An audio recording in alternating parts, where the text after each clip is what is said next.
مجھے ایک صاحب کہنے لگے ایسا عمل بتائیں، کوئی ایسا عمل بتائیں کہ میں چاہتا ہوں میری 7 نسلوں میں رزق ختم نہ ہو، جو مہنگائی اور حالات اور پریشانیاں میں دیکھ رہا ہوں، کوئی ہے عمل؟ میں کہا بالکل ہے، اور میں نے اس سے کہا کہ یہ میرے پردادا کے پردادا کا عمل ہے، ان کا یہ عمل ہے، میرے پردادا کے پردادا کا عمل، جو ہماری خاندانی یادداشتوں میں یہ لکھا ہوا ہے، اور فرمایا اگر یہ کوئی بندہ کر لے اللہ نسلوں کا رزق اللہ سے منوا لے۔ اور میں نے اس سے کہا خیال کرنا، رزق روحانی ساتھ منوانا، رزق روحانی ساتھ منوانا، ورنہ دولت مال چیزیں مل جائے گی جس کے بارے میں کہا جاتا ہے کہ بعض بندے ایسے ہوتے ہیں اللہ پاک ان سے لقمے نہیں چھینتا، سجدے چھین لیتا ہے، اللہ ان سے لقمے نہیں چھینتا۔ کیوں؟ رزق جسمانی دوسرے لفظوں میں مل رہا ہے، اور رزق روحانی اللہ چھین لیتا ہے۔ یہ جو آج آپ بیٹھے ہیں تسبیح خانے میں اور میں بیٹھا ہوں، یہ ہم روحانی دسترخوان پہ بیٹھے ہیں، یہ بہت بڑا دسترخوان لگا ہوا ہے، یہ دسترخوان ہے۔ سنا ہے در یار پہ بڑی دھوم ہے، سنا ہے در یار پہ بڑی دھوم ہے، وہاں عاشقوں کا ہجوم ہے۔ یہ روحانی دسترخوان ہے، میں بھی خود محتاج ہوں، یہ روحانی دسترخوان ہے۔ تو میں نے اس سے عرض کیا کہ ایک دسترخوان نہیں مانگنا، دونوں مانگنا، رزق روحانی بھی، رزق جسمانی تو اس کو بھی ملتا ہے جس کو کلمہ نصیب نہیں ہوا، رزق جسمانی تو اس کو ہی ملتا ہے جس کو کملی والی کی غلامی نصیب نہیں ہوئی، رزق جسمانی تو اس کو ہی ملتا ہے جس کے ماتھے پہ شقاوت لکھی ہے، رزق جسمانی تو اس کو ملتا ہے جو اللہ کا نافرمان ہے، رزق جسمانی تو اس کو ملتا ہے جو اللہ کے وجود کا انکار کرتا ہے، رزق جسمانی تو اس کو ہی ملتا ہے جو آخرت اور قبر کا انکار کرتا ہے، رزق جسمانی تو اس کو ملتا ہے جو جنات اور برزخ کا انکار کرتا ہے، رزق جسمانی تو اس کو ملتا ہے جو خود کملی والی کی نبوت کا انکار کرتا ہے، وہ تو بے بہا لوگ ہیں، ان کو ملتا ہے۔ پر تجھے بھی صرف رزق جسمانی ملا اور اللہ سے یہ منوا لیا، نہ یہ نہ منوانا، اللہ سے کہنا ہے اللہ رزق روحانی بھی دے اور رزق جسمانی بھی دے، 2 رزق اکٹھے عطا فرما۔ کون سا رزق؟ اور رزق جسمانی بھی دے۔ کہیں ایسا نہ ہو کہ میری نسلوں میں صرف مال دولت اور چیزیں ہوں اور تیرا نام اور تیرے حبیب کا نام نہ ہو، تیرا نام اور تیرے کملی والے کا نام نہ ہو، تیرا نام اور تیرے دوستوں کا نام نہ ہو، تیرا نام اور تیری آل و اصحاب کا نام نہ ہو۔ کہیں ایسا نہ ہو میں محروم ہو جاؤں، مجھے آل اور محمد اور آل محمد اور اصحاب محمد کی نسبتیں یہ بھی ساتھ عطا کیے رکھ۔ میں نے اس سے کہا کہ 2 چیزیں مانگنا۔ اچھا قدرت کا نظام ہے، کچھ دیوانے بھی ہوتے ہیں، یقین والے ہوتے ہیں، آپ جیسے آپ مخلص بیٹھے ہیں، اور پوری دنیا میں ہمارے ساتھ اس وقت مخلص بیٹھے ہیں جو ہماری آج کی محفل میں شریک ہیں، ہوتے ہیں دیوانے۔ مجھ سے کہنے لگا ایک وقت ایک جگہ ہو بہت بہتر۔ میں نے اس سے کہا، میں نے کہا پھر بھی اگر ایک وقت ایک جگہ میسر نہ بھی ہو تو اگر عمل کسی وقت چوک جائے، عمل کی جگہ چوک جائے، عمل کا وقت چوک جائے، مجبوری میں نہ ہو تو بہتر ہے، پر توجہ نہ چوکے، دھیان نہ جائے، استحضار نہ جائے، یقین نہ جائے، اور سچا یقین ہو کہ میرا اللہ خود کہتا ہے یہ مانگنا بھی تو اسی نے دیا ہے نا، جب اس کریم نے مانگنا ہی خود دیا ہے تو عطا بھی خود کرے گا۔ نہیں خوف نارے جہیم کا کہ کرم ہے مجھ پہ کریم کا، وہ خود عطا کرے گا مجھے، اس نے مانگنا دیا دے گا۔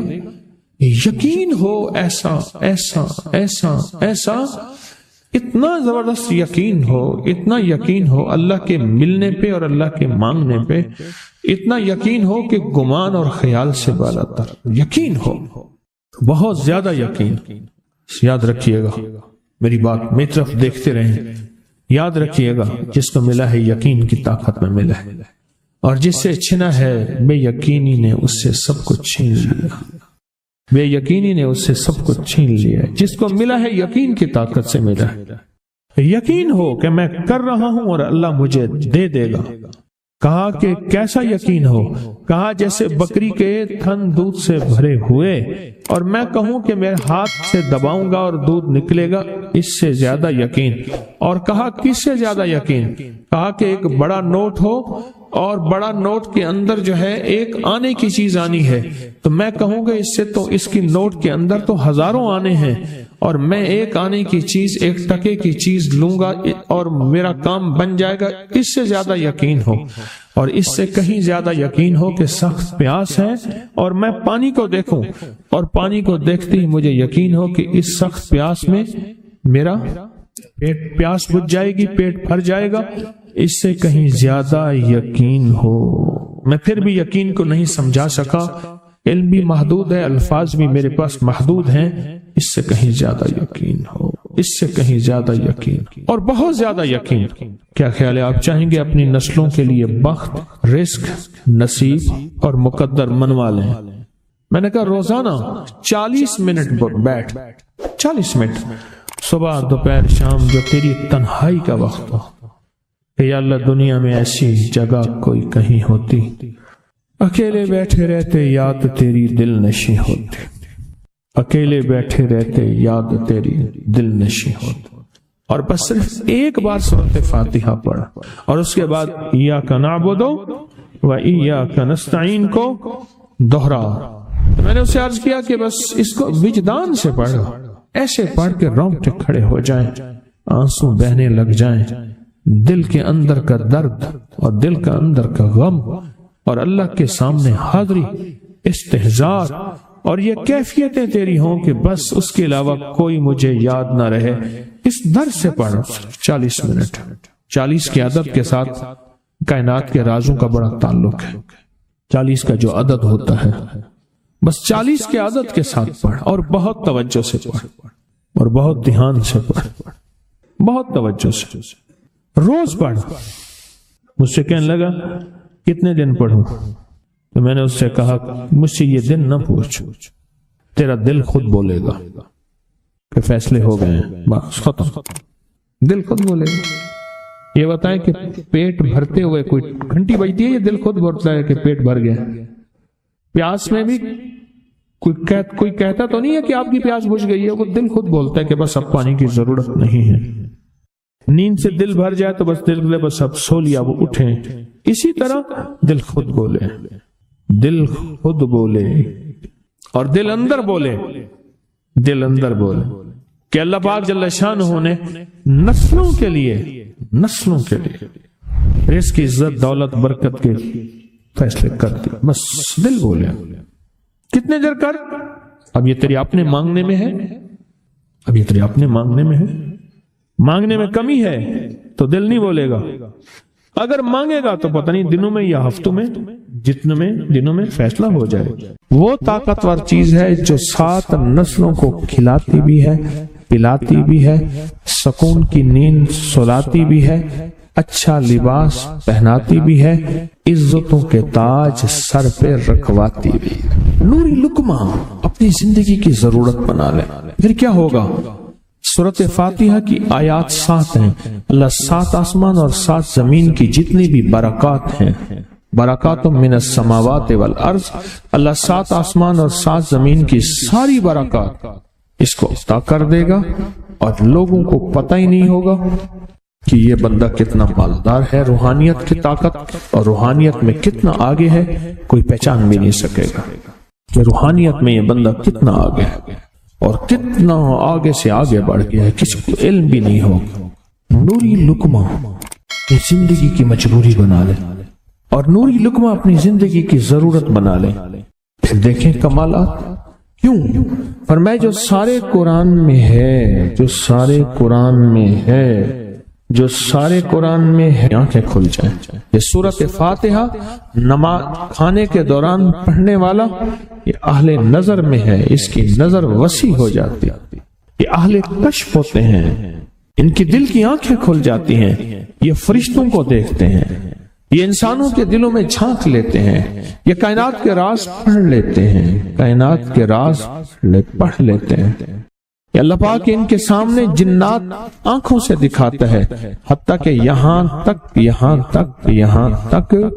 کہ اللہ قبر کے راز بھی ان کے اوپر کھول دیتے ہیں۔ نوری لقمے کا اثر یہ ہے دل کی آنکھیں کھل جاتی ہیں، دل کی آنکھیں کھل جاتی ہیں، دل کی آنکھیں کھل جاتی ہیں۔ یہ نور لقمے کی تاثیر ہے۔ چہرے کی آنکھیں تو سب کے پاس ہیں، دل کی آنکھیں سب کے پاس نہیں، دل کی آنکھیں سب کے پاس نہیں، چہرے کی آنکھیں سب کے پاس ہیں، دل کی آنکھیں سب کے پاس نہیں۔ نوری لقمے کی یہ تاثیر ہے کہ دل کی آنکھیں کھل جاتی ہیں اور دل کی دنیا آباد اور دل کی دنیا شاد اور دل کا وہ بندہ بامراد بن جاتا ہے جو نوری لقمے اپنی زندگی میں شامل کرتا ہے۔ اور نوری لقمے سورۃ فاتحہ، اور کتنی بار؟ اچھا، یہ سورۃ فاتحہ بیماریوں کا علاج۔ صحابہ کرام فرماتے ہم جا رہے تھے، کوئی ایک سردار تھا، اس کو بچھو نے کاٹ لیا اور اس کو چیخ رہا تھا بیچارہ، فرمایا سانپ کا کاٹا سوئے، بچھو کا کاٹا روئے۔ میرے پاس ایک سانپ کا کاٹا آیا تھا، غنودگی میں تھا، وہ بہت غنودگی میں سے سوتا تھا، اور میں نے کہا اس کو سونے نہ دے، خیال نہ کیا انہوں نے، ادھر سے ہٹا تو بندہ ختم ہو گیا، سانپ کا کاٹا۔ ہمارے ایک والد صاحب رحمۃ اللہ علیہ کے تھے ملک عبد الرحمن ڈوڈی، وہ لائے تھے، تو کہنے لگے اس بچھو کے کاٹے کا علاج صحابہ کرام نے 7 بار سورۃ فاتحہ پڑھ کے اس پہ دم کر اور وہ ٹھیک ہو گیا۔ اور میں جب سورۃ فاتحہ عرشوں سے زمین پہ آئی، نازل ہوئی، ایک گونج اٹھی، ایک آواز آئی، اور میں اللہ سے آج وہ چیز زمانے پہ زمین پہ نازل کی ہے جو اس سے پہلے کبھی آئی نہیں تھی اور جو اس کے بعد کبھی آئے گی نہیں، اس سے پہلے کبھی آئی نہیں تھی، اس کے بعد کبھی آئے گی۔ اور جب سورۃ فاتحہ نازل ہوئی، شیطان رویا، پیٹا، اپنا سر پہ راکھ ڈالی اور اتنا شور کیا کہ اے کاش کہ یہ سورۃ فاتحہ آئی ہے، اور اگر آئی ہے تو واپس چلی جائے، اگر واپس نہیں گئی تو کسی کی زبان پہ نہ جائے، یعنی کوئی اس کو پڑھ نہ سکے، اگر پڑھے تو اس کا یقین نہ ملے۔ یقین سے پڑھنے والے کی دنیا بھی، آخرت بھی، رزق بھی، عزت بھی، صحت بھی، تمنگری بھی، بادشاہت بھی، خوشیاں خوشحالیاں بھی یقین سے پڑھنے والے کو ملتی ہیں۔ اور اس لیے آج بھی شیطان سورۃ فاتحہ سے لرزتا ہے کہ سورۃ فاتحہ پڑھنے سے جنات اور شیاطین ایسے دور ہوتے ہیں، ایسے کہ میلوں دور چلے جاتے ہیں، اور اس بندے سے خوف زدہ ہوتے ہیں جو سورۃ فاتحہ پڑھتا ہے۔ کھانے کے دوران اس کی حکمت کیا ہے؟ انسان کھانے کے دوران مشغول ہوتا ہے، کھانے کی لذتوں میں کھویا ہوا ہوتا ہے، اور اگر بھوک بہت زیادہ ہو بھوک بہت زیادہ ہو تو پھر تو ہوش نہیں ہوتا، پھر ہوش ہی نہیں ہوتا اگر بھوک بہت زیادہ ہو۔ اب اسی دوران جس طرح سنیں غور سے، بڑی میں عجیب بات بتا رہا ہوں، حضرت امام جعفر صادق سلام اللہ رضوان اللہ تعالی علیہ مجمعین اللہ کے ولی تھے، ولایت کے تاجدار تھے، سرداروں کے سردار تھے، اولیاء کے سردار تھے۔ میں بازار میں جاتے تھے، جا کے پھر واپس آ جاتے تھے، پھر جاتے کچھ نہیں خریدتے تھے۔ کسی نے پوچھا اب کیوں جاتے ہیں؟ فرمایا 2 وعدے لینے۔ کیا؟ میں جا کے بازار میں ہر بندے کو سلام کرتا ہوں، وہ سلام کا جواب دیتے ہیں، اور کیا پتا کسی کے سلام کا جواب ایسا ہو جو اللہ کے ہاں مقبول بھی ہو، محبوب بھی ہو۔ اور پھر فرمایا بازار میں جاتا ہوں اور جا کے بازار میں جاتا ہوں اور جا کے بازار کی دعا پڑھتا ہوں۔ فرمایا جو چوتھا کلمہ گھر میں پڑھے گا اس کو 10 نیکیاں ملیں گی، اور جو بازار میں پڑھے گا کتنے نیکیاں ملیں گی؟ 10 لاکھ نیکیاں ملیں گی۔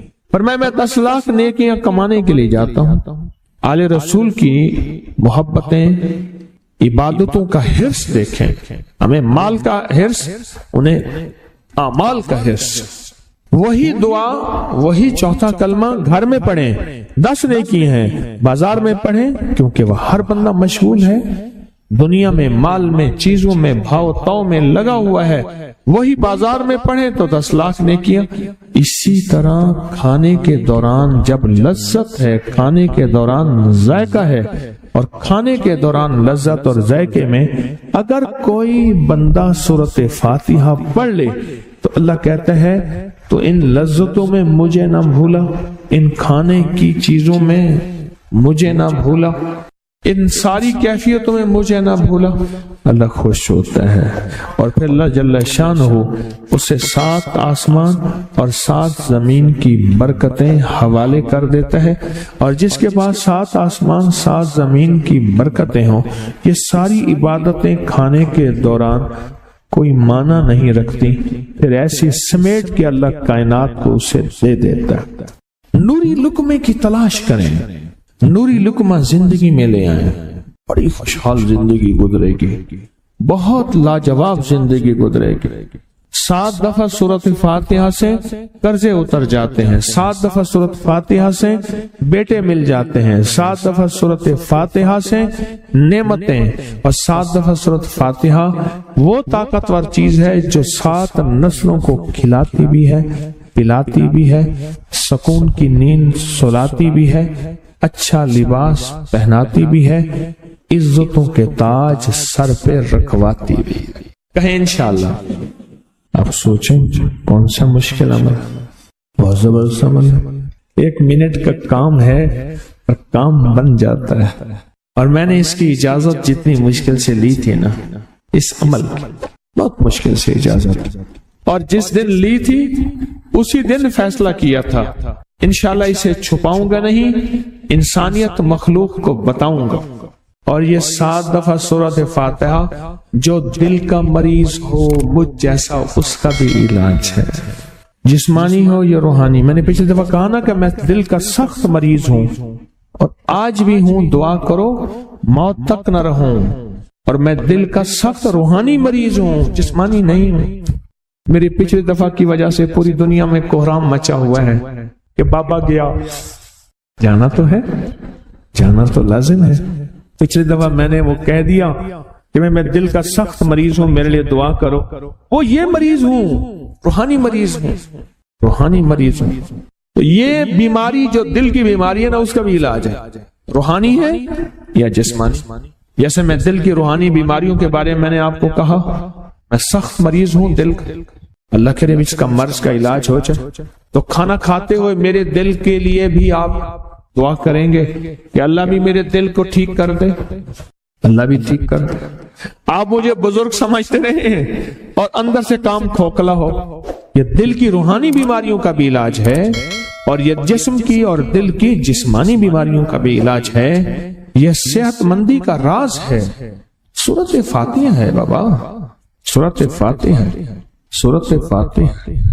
جو بندہ سورۃ فاتحہ پڑھتا ہے ایک بار، اللہ جل شانہ ان 7 آیات کی تاثیر اور طاقت اسے عطا فرماتے ہیں، اور 7 سمندروں میں جو غذا، رزق، طاقت اور قوت اللہ نے رکھی ہے، اس کا حصہ اس بندے کو دیتے ہیں جو صرف ایک بار سورۃ فاتحہ پڑھتا ہے۔